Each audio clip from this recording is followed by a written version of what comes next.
Welcome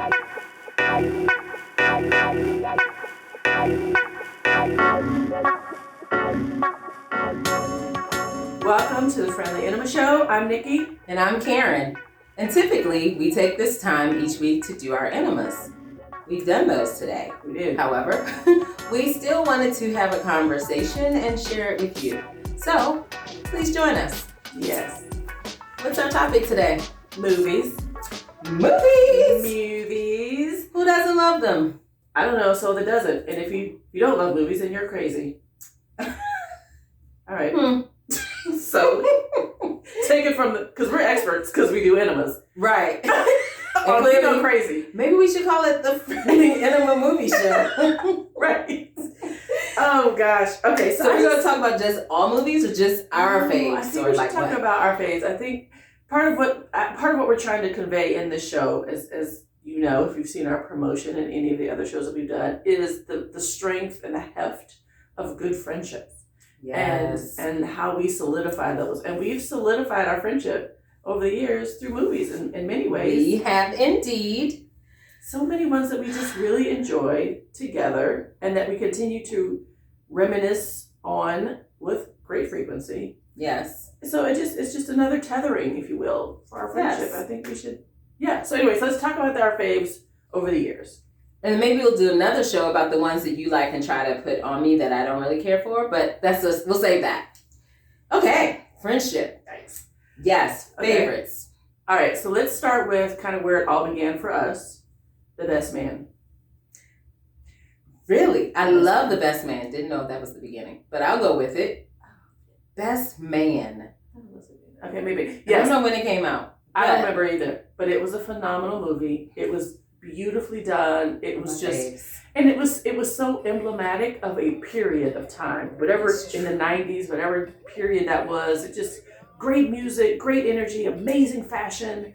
Yes. Young black folks full of energy and intellect and beauty and tenacity, living in New York. Yes. I mean, it was I just love the energy, and I love the beauty and the allure and the commonality of the storyline. Agreed. I totally agree. I was thinking about how we used to want Jordan's coat. Yes. I was like, the wardrobe was nice up in that film, Agreed. and her coat game was tight. Yes, very much so. Yes. I agree with all of that. I've also just found myself connecting to so many, either personal connections or being able to identify friends or other people in different characters. So when I think about like Lance and Harper, their relationship, working through the friendship, and one of them had a strong belief in God and one not so much, and just reconciling that or working to do so in their relationship was something with which I could identify. Jordan, who had gotten to a point or level of success in her career and was a little like, but still connecting to her peers and friends from college, but also hadn't really found love or found that way, that avenue to success, which seemed to be important to her as she was trying to still dibble and dabble in the Harper space, right? But I know what that feels like personally and have watched others experience that. So I also felt like the lives and the stories of the characters I could connect with, Mm-hmm. And so then there was Quentin. Q. Trying to find himself perpetually Q. Always agitating folks. Yeah, true. Trying to find himself, but instigating. Yes. Had some flair and some spark that just was different than the rest of the group. Added the flavor, Mm-hmm. Then there was Murch. Yeah. Kind of going through the relationship with Shelby and wanting to be with her, but not really. Maybe wanting to be with the idea of her.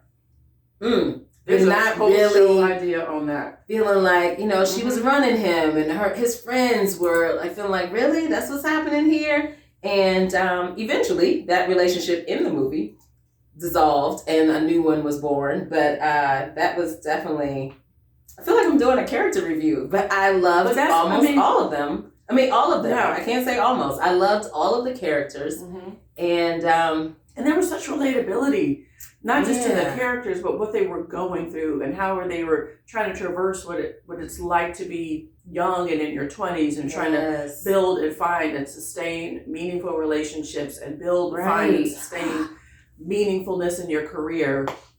In a city that it's its own backdrop, so New York City and all of the hustle and bustle that comes with that, and they're all coming together at the eve of the wedding of one of them, and Mia, remember Miss Mia? She was the bride, the bride to be, and there's a little background and drama with that too, but a bit of drama and betrayal. So how do you navigate betrayal in friendship? Yes, you disillusion. Being disillusioned in your friendship, how do you move through those spaces? So success and fame. So Jordan was famous, but then Lance was also, Jordan was successful, but Lance was successful and famous. He was the football star and people knew him, and so people were always flocking to him, but he also wanted to maintain this level of normalcy, and I still have my same friends that I knew from long ago, and so Lance, yeah, without even the analysis, just Lance, the favorite scene. Listen, my life changed. My life ain't been right since.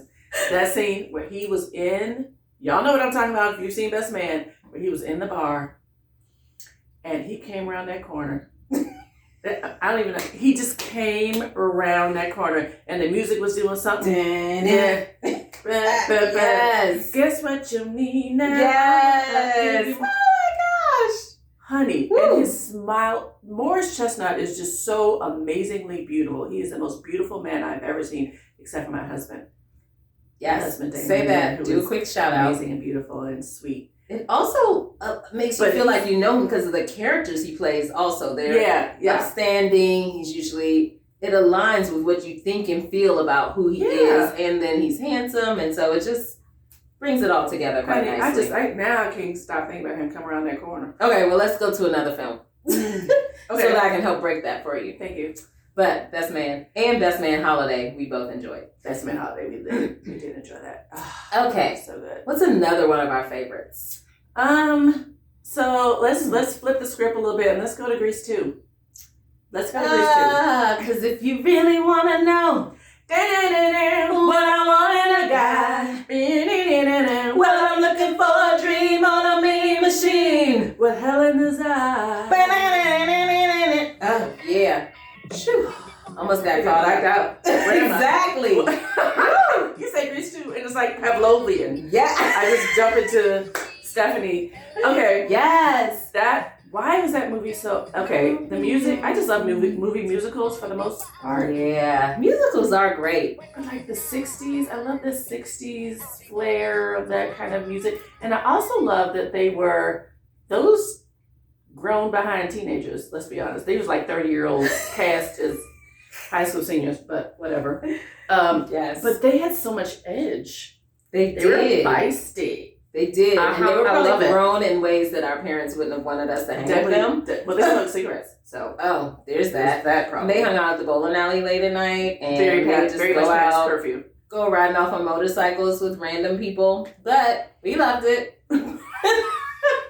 Maybe you secretly wanted to do all of that. Yes. It was so good. I love that version of the Pink Ladies. I know that you didn't really get down with Grease at all. Grease, the first one. And don't judge me. Really.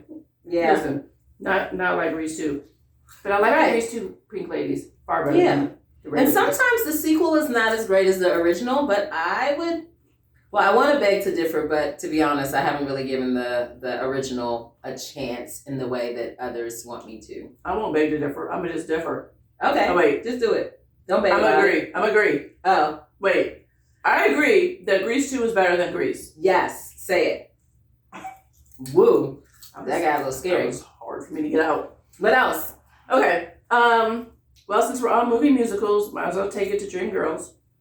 Dreamgirls, boys will make you happy. Yeah, yeah.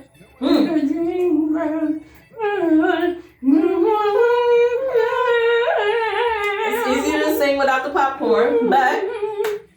Okay, so Dreamgirls, I think what I like so much, this is odd to say, but what I like so much about Best Man and the beauty of seeing Black people in their youth building their lives, struggling through whatever the tribulations are, but managing nonetheless and excelling and living out their dreams. So we saw that in some ways in Best Man.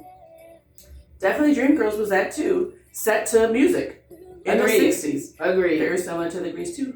And just very strong storyline, powerful performances. Mhm. Like, you just, and the historical components that came in, like things that of that era, just polished it off and just made it great. And so great that you thought you were actually in it, I think.